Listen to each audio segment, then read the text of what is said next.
দিনটি ছিল রবিবার 22 ডিসেম্বর 2024 সাল।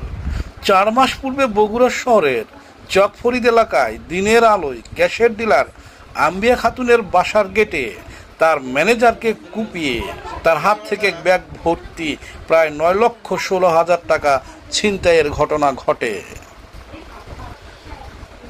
4 মাস পর ওই ছিনতাই মামলায় 3 জনকে গ্রেপ্তার করেছে বগুড়া জেলার ডিবি পুলিশ।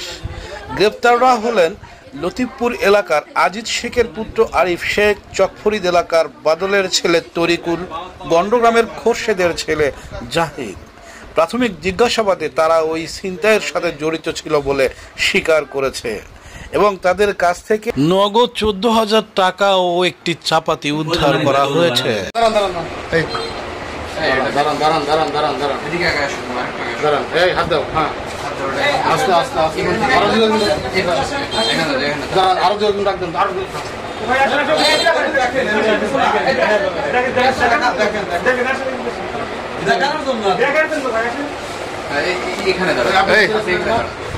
দেখেন পিছনে কি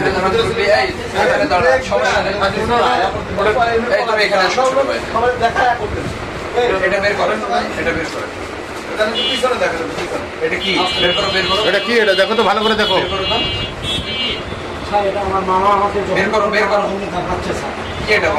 এটা কি? খোলো খোলো খোলো খোলো। মামার নাম কি?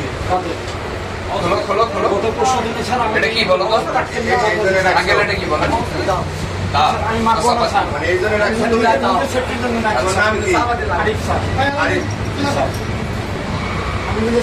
আমাকে 2 দিন আগে, গত 2 দিন আগে আমাকে দাবার ফেলাচ্ছে স্যার।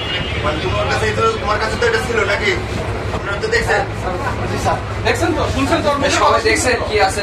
স্যার আমার সেফটির জন্য রাখছি স্যার।